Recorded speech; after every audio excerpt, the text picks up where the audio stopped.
ओम सूर्याय नमः। ओम आदित्याय नमः। स्वागत है आपका हमारे चैनल पर। आज के इस वीडियो में आप सुनेंगे सूर्य देव की कहानी और रविवार व्रत की कथा। सूर्य देव की आराधना करने से हमें किस फल की प्राप्ति होती है, आज के वीडियो में आप जानेंगे। तो इसी प्रकार की सभी व्रत कथाएं सुनने के लिए और हमसे जुड़े रहने के लिए आपको बस हमारे चैनल को सब्सक्राइब करना है, बेल आइकन को प्रेस करना है। आज का वीडियो अच्छा लगे तो लाइक करना है और शेयर करना है।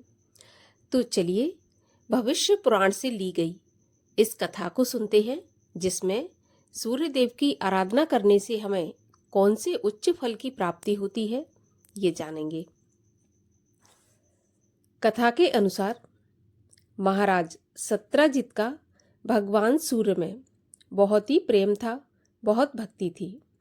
उनके नेत्र हमेशा भगवान सूर्य के दर्शन करते रहते थे और उन्हीं को देखते रहते थे। किंतु सत्राजित की जो मन की आंखें थीं, वह दिन में ही नहीं बल्कि रात में भी सूर्य भगवान के दर्शन किया करती थीं। भगवान सूर्य ने भी महाराज को निहाल करके रखा था। उन्होंने ऐसा राज्य दिया था जिसे वे अपनी प्यार भरी आंखों से दिन रात निहारा करते थे। इतना वैभव दे दिया था जिसे देखकर सबको आश्चर्य होता था। स्वयं महाराज भी आश्चर्य में रहते थे कि इतना ऐश्वर्य उन्हें किस पुण्य के कारण प्राप्त हुआ। इसी आश्चर्य में उनमें यह जिज्ञासा जगी कि वह कौन सा ऐसा पुण्य है जिसके कारण यह वैभव उन्हें मिला। यदि उस पुण्य कर्म का पता लग जाए तो उसका फिर से अनुष्ठान करके अगले जन्म में भी इस वैभव को पालेंगे या इस वैभव को पा सकते हैं। उन्होंने ऋषि मुनियों की एक सभा को बुलाया और अपनी पत्नी महारानी विमलावती ने भी इस अवसर का लाभ उठाना चाहा।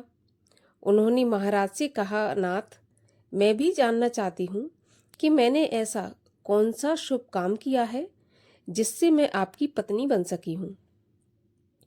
महाराज ने सभा को संबोधित करते हुए कहा कि हे पूज्य महर्षियों, मैं और मेरी पत्नी दोनों ही ये जानना चाहते हैं कि पूर्व जन्म में हम कौन थे दोनों और किस कर्म के अनुष्ठान से यह वैभव प्राप्त हुआ है। यह रूप, यह कांति भी कैसे प्राप्त हुई, कृपया करके बताइए। तब महर्षि परावर्तन ने ध्यान से देखकर कहा कि राजन, पहले जन्म में आप शूद्र थे और ये महारानी उस समय भी आपकी ही पत्नी थी।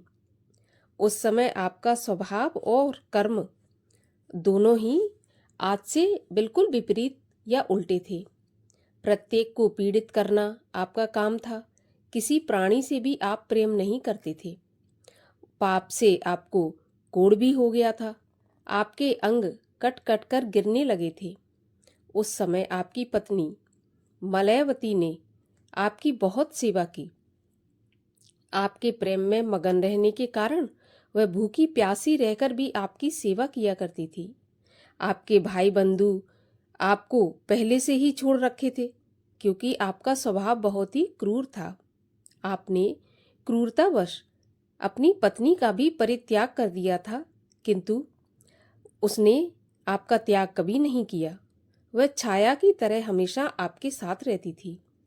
अंत में इसी पत्नी के साथ आपने सूर्य मंदिर की सफाई आदि का कार्य प्रारंभ कर दिया। धीरे धीरे आप दोनों ने अपने आप को सूर्य भगवान को अर्पित कर दिया था।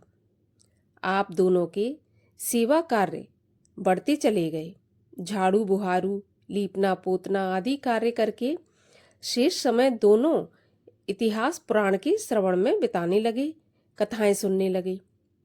एक दिन आपकी पत्नी ने अपने पिता की दी हुई अंगूठी वस्त्र के साथ एक कथावाचक को दे दी। इस तरह सूर्य की सेवा में आप दोनों के पाप जल गए। सेवा में दोनों को रस मिलने लगा। अतः दिन रात का आपको बिल्कुल भान नहीं रहता था और आप सूर्य भगवान की सेवा में लगे रहते थे। एक दिन महाराज कुलाश्व उस मंदिर में आए। उनके साथ उनकी बहुत बड़ी सेना भी थी। राजा के उस ऐश्वर्य को देखकर आपके मन में भी राजा बनने की इच्छा जाग उठी।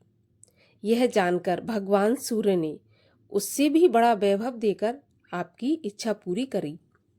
यह तो आपके वैभव प्राप्त करने का कारण हुआ। अब आप में जो इतना तेज है और आपकी पत्नी में जो इतनी सुंदरता है, इसका भी रहस्य सुनिए। एक बार सूर्य मंदिर का दीपक तेल न रहने से बुझ गया। तब आपने अपने भोजन के लिए रखे हुए तेल में से दीपक में तेल डाला और आपकी पत्नी ने अपनी साड़ी फाड़कर बत्ती लगा दी। इसी से आप में इतना तेज और आपकी पत्नी में इतनी सुंदरता आ गई। आपने उस जन्म में जीवन की संध्या वेला में अर्थात बुढ़ापे में तन्मयता के साथ सूर्य की आराधना की थी। उसका फल जब इतना महान है तो जो मनुष्य दिन रात भक्ति भाव से एक चित्त होकर जीवन पर्यंत सूर्य की उपासना करता है, तो उसके विशाल फल को कौन जान सकता है। तब महाराज सत्यजित ने पूछा कि भगवान, सूर्यदेव को क्या क्या प्रिय है? मैं चाहता हूँ कि उनके प्रिय चीज़ों से मैं उनका पूजन करूँ, उनकी सेवा करूँ, जिससे अगले जन्म में भी मुझे इसी प्रकार का धन वैभव प्राप्त हो। तब पुरावसु ऋषि ने कहा कि भगवान सूर्य को घी का दीपक बहुत पसंद है। इतिहास, पुराण, इनकी कथा सुनना और कथा कहना भी बहुत पसंद है। उसे भगवान सूर्य की ही पूजा समझो। जो भी भक्तगण किसी भी पुराण की, वेद की, धर्मशास्त्र की कथा सुनता है तो वो सूर्य भगवान की पूजा के समान ही होता है। वेद और वीणा की ध्वनि भगवान को उतनी पसंद नहीं जितनी की कथा पसंद है। फूलों में कनेर का फूल और चंदनों में रक्त चंदन अर्थात लाल चंदन भगवान सूर्य को बहुत अधिक प्रिय है। इस प्रकार ऋषि मुनियों ने राजा को सूर्य उपासना के फल का महत्व समझाया। और अब जानते हैं रविवार व्रत की पूजा की विधि। रविवार के व्रत में प्रातःकाल स्नान आदि से निवृत्त होकर लाल वस्त्र पहनना चाहिए। शांत चित्त होकर सूर्य देव का स्मरण करें। इसमें एक ही समय भोजन किया जाता है, एक समय से ज़्यादा भोजन नहीं करना चाहिए और भोजन में नमक नहीं खाना चाहिए। और यदि अगर आपने भोजन नहीं किया और सूर्य अस्त हो जाए तो फिर अगले दिन सूर्य उदय हो जाने पर ही आपको भोजन करना चाहिए, क्योंकि सूर्यास्त के बाद रविवार के व्रत में भोजन नहीं किया जाता। और कथा भी सुनना चाहिए। इस दिन नमकीन, तेल युक्त कदापि भोजन ग्रहण नहीं करना चाहिए। अब रविवार के व्रत करने से क्या फल मिलता है? तो रविवार का व्रत करने से मान सम्मान बढ़ता है, शत्रुओं का क्षय होता है, अगर शरीर में कोई पीड़ा होती है तो वह भी ठीक हो जाती है, शांत हो जाती है, पद प्रतिष्ठा बढ़ती है। तो इसलिए सूर्य भगवान का व्रत करना, रविवार का व्रत करना, कथा सुनना हमारे लिए सभी प्रकार से लाभदायक है।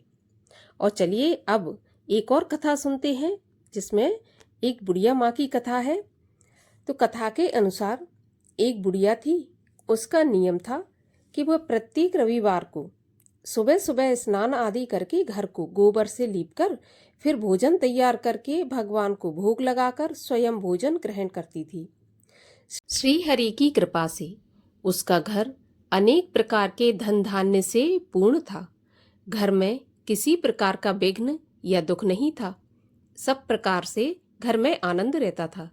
इस तरह कुछ दिन बीत जाने पर उसकी एक पड़ोसन, जिसकी गाय का गोबर वह बुढ़िया लाया करती थी, वह विचार करने लगी कि यह बुढ़िया सदा मेरी गाय का गोबर ले जाती है, इसलिए अपनी गाय को घर के भीतर बांधने लग गई। बुढ़िया को गोबर न मिलने से रविवार के दिन अपने घर को लीपना ना हो सका, वह अपने घर को न लीप सकी। इसलिए उसने ना तो भोजन बनाया, ना भगवान को भोग लगाया, तथा स्वयं भी उसने भोजन नहीं किया। इस प्रकार उसने निराहार व्रत किया। अब रात्रि हो गई और वह भूखी ही सो गई। रात्रि में भगवान ने उसे स्वप्न दिया और भोजन ना बनाने तथा भोग ना लगाने का कारण पूछा। तब बुढ़िया ने गोबर न मिलने का कारण सुनाया तो भगवान ने कहा कि माता, हम तुमको ऐसी गाय देते हैं जो सभी इच्छाएं पूर्ण करती है, क्योंकि तुम हमेशा रविवार को गाय के गोबर से घर लीपकर भोजन बनाकर मेरा भोग लगाकर खुद भोजन करती थी। इससे मैं बहुत प्रसन्न हूँ। मैं निर्धन को धन और बांझ स्त्रियों को पुत्र देकर दुखों को दूर करता हूँ तथा अंत समय में मोक्ष प्रदान करता हूँ। स्वप्न में ऐसा वरदान देकर भगवान अंतर्ध्यान हो गए। जब बुढ़िया की आंख खुली तो वह देखती है कि आंगन में एक अति सुंदर गाय और बछड़ा बंधे हुए हैं। वह गाय और बछड़े को देखकर बहुत प्रसन्न हुई और उसको घर के बाहर बांध दिया और वहीं पर खाने को चारा डाल देती थी, पानी डाल देती थी।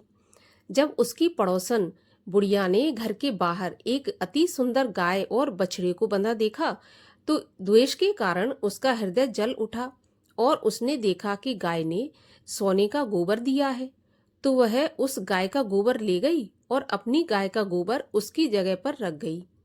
वह रोजाना ऐसा ही करती रही और सीधी सादी बुढ़िया बेचारी इस बात को जानती ही नहीं थी। तब सर्वव्यापी ईश्वर ने सोचा कि चालाक पड़ोसन के बुरे कर्म से बुढ़िया ठगी जा रही है, तो ईश्वर ने संध्या के समय अपनी माया से बड़े जोर की आंधी चला दी। जब आंधी चली तो बुढ़िया ने आंधी के भय से अपनी गाय को घर के भीतर बांध लिया। सुबह जब वृद्धा ने देखा कि गाय ने सोने का गोबर दिया है तो उसके आश्चर्य की सीमा नहीं रही और वह प्रतिदिन गाय को घर के भीतर बांधने लगी। उधर पड़ोसन ने देखा कि बुढ़िया गाय को अब घर के भीतर बांधने लगी है और उसका सोने का गोबर उठाने का दांव नहीं चल पा रहा, तो वह ईर्ष्या और डाह से जल उठी और कुछ उपाय न देखकर पड़ोसन ने उस देश के राजा की सभा में जाकर कहा कि महाराज, मेरे पड़ोस में एक बुढ़िया के पास ऐसी गाय है जो रोजाना सोने का गोबर देती है। आप उस सोने से प्रजा का पालन करिए। वह बुढ़िया इतने सोने का क्या करेगी? राजा ने यह बात सुनी तो अपने दूतों को बुढ़िया के घर से गाय लाने की आज्ञा दी। बुढ़िया प्रातः ईश्वर का भोग लगा भोजन ग्रहण करने ही जा रही थी कि राजा के कर्मचारी गाय खोलकर ले गए। बुढ़िया काफी रोई चिल्लाई, लेकिन कर्मचारियों के सामने कोई क्या कह सकता था। उस दिन बुढ़िया गाय के वियोग में भोजन नहीं खा सकी और रात भर रो रोकर ईश्वर से गाय को दोबारा पाने के लिए प्रार्थना करती रही। उधर राजा गाय को देखकर बहुत प्रसन्न हुआ, लेकिन सुबह जैसे ही वह उठा सारा महल गोबर से भरा दिखाई देने लगा। यह देखकर राजा घबरा गया। भगवान ने रात्रि में राजा को स्वप्न में कहा कि हे राजा, गाय बुढ़िया की है और बुढ़िया को लौटा दे, इसी में तेरा भला है। उसके रविवार के व्रत से प्रसन्न होकर मैंने उसे यह गाय दी थी। तो सुबह होते ही राजा ने बुढ़िया को बुलाकर बहुत से धन के साथ साथ सम्मान सहित गाय बछड़ा लौटा दिया। उसकी पड़ोसन को बुलाकर उचित दंड दिया। इतना करने के बाद ही राजा के महल से सारी गंदगी और गोबर गायब हो गया। उसी दिन से राजा ने नगरवासियों को आदेश दिया कि राज्य की समृद्धि तथा अपनी समस्त मनोकामनाओं की पूर्ति के लिए सभी को रविवार का व्रत रखना है। व्रत करने से नगर के लोग सुखी जीवन व्यतीत करने लगे और कोई भी बीमारी तथा प्रकृति का प्रकोप उस नगर पर नहीं होता था। सारी प्रजा सुख से रहने लगी थी।